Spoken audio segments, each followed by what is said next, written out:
নমস্কার বন্ধুরা, Priyanka's bright story চ্যানেলের আরেকটি নতুন স্বাদের রেসিপিতে আপনাদের সকলকে স্বাগত। আজ বানাবো সাবুর লুচি ও আলু মরিচ ভুনা।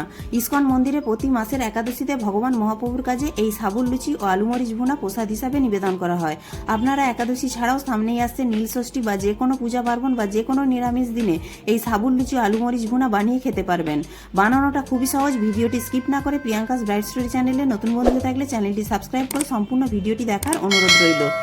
সাবুর লুচি বানানোর জন্য আমি এখানে ছোট দানার সাবু 250 গ্রাম নিয়েছি। শুকনো কড়াইতে আমরা 4 থেকে 5 মিনিট ভেজে নেব, গ্যাসের ফ্লেমটা মিডিয়ামে রেখে। সাবুদানাগুলি 4 মিনিট ভেজে নেওয়ার পর দেখবেন সাবুদানাগুলি আগের থেকে অনেকটাই সাদা হয়ে গেছে। এবার আমি গ্যাসের ফ্লেমটা বন্ধ করে দেব আর সাবুদানাগুলো একটু ঠান্ডা করে নেব। সাবুদানাগুলো ঠান্ডা করে নেওয়ার পর মিক্সিং জারের মধ্যে দিয়ে খুব ভালো করে গুঁড়ো করে নেব। দেখুন বন্ধুরা, সাবুদানাগুলোকে আমরা গুঁড়ো করে নিয়েছি। এবার একটি বাটির মধ্যে ঢেলে দেব। দেখুন সাবুদানাগুলি কত সুন্দর মিহিভাবে আমরা গুঁড়ো করে নিয়েছি। এবার এতে দিয়ে দেব সৌন্ধক লবণ আর দেব অল্প একটু জোয়ান, 2 হাতের তালুতে ঘষে দেব। আর দেব 2 চামচ সাদা তেল। আপনারা এখানে সাদা তেলের বদলে ঘিয়েরও ব্যবহার করতে পারেন। এবার সমস্ত কিছু একসঙ্গে ভালো করে মাখিয়ে নেব। আটা ময়দার থেকে সাবুদানায় চিটের ভাবটা কম থাকে, তাই জন্য 2টো আলু সেদ্ধ করে নিয়েছি। এবার আলু দুটোকে গ্রেটারের মাধ্যমে গ্রেট করে নেব। এতে করে আলুর মধ্যে কোনো রকম কোনো দানা ভাব থেকে যাবে না। সেদ্ধ আলু সাবুদানার লুচির মধ্যে ব্যবহার করলে চিটটা অনেকটাই বেড়ে যায় আর সাবুদানার লুচিগুলো অনেকটাই নরম হয়। এবার গ্রেট করা আলুটাকে দিয়ে দেব, সাবুদানার গুঁড়োর মধ্যে দিয়ে মিশিয়ে ভালো করে মাখিয়ে নেব। তারপর অল্প অল্প জল দিয়ে আমরা একটা ডো বানিয়ে নেব। তবে সাবুদানার লুচির জন্য ডোটা আটা ময়দার ডোয়ের থেকে অনেকটা নরম করে মেখে নিতে হবে। আর একবারেই বেশি পরিমাণে জল দিয়ে দেবেন না, অল্প অল্প করে জল দিয়ে একটা আমরা নরম ডো বানিয়ে নেব। দেখুন আমি ঠিক যেই রকমভাবে অল্প অল্প করে জল দিয়ে ডোটা বানাচ্ছি, আপনারাও ঠিক সেই রকমভাবে করবেন, তাহলে দেখবেন পারফেক্ট সাবুর লুচি হবে। দেখুন এই রকমভাবে নরম করে ডোটা বানিয়ে নিয়েছি। এবার ঢাকা দিয়ে রাখবো 10 মিনিটের জন্য।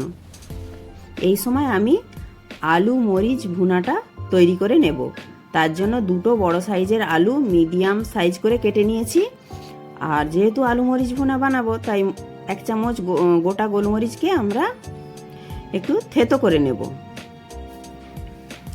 খুব বেশি মিহি করে গুঁড়াবো না, একটু আধ ভাঙা করে গুঁড়িয়ে নেব।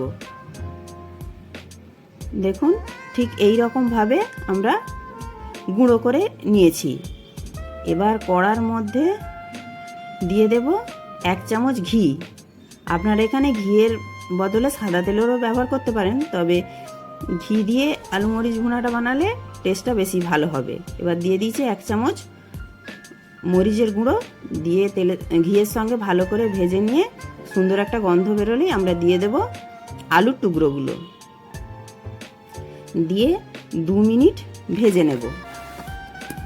2 মিনিট ভালো করে ভাজা হয়ে গেলে দেখবেন খুব সুন্দর একটা গন্ধ বেরোবে। তখন আমরা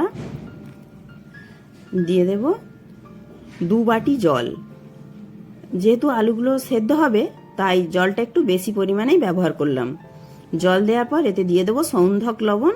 সৌন্ধক লবণ দেওয়ার পর খুব ভালো করে মিশিয়ে নেব। এবার আলুটা যতক্ষণ না সেদ্ধ হচ্ছে ততক্ষণ ঢাকা দিয়ে অপেক্ষা করব। 4 থেকে 5 মিনিট পর দেখবেন আলুটা ভালো করে সেদ্ধ হয়ে যাবে। আলুগুলো সেদ্ধ হয়ে গেলে কিছু আলু আমি থেতো করে নেব। এই আলু মরিচ ভুনা বানানো খুবই সহজ এবং খুবই অল্প উপকরণে হয়ে যায়। এই রেসিপিটা অল্প উপকরণে বানানো হলেও আপনারা যদি ভগবান মহাপ্রভুর উদ্দেশ্যে বানান এবং নিবেদন করেন, দেখবেন এর টেস্টটাই কিন্তু অনেক গুণ বেড়ে যায়। আলু মরিচ ভুনা তৈরি হয়ে গেছে। এবার আমি সাবুর লুচিগুলো বানিয়ে নেব।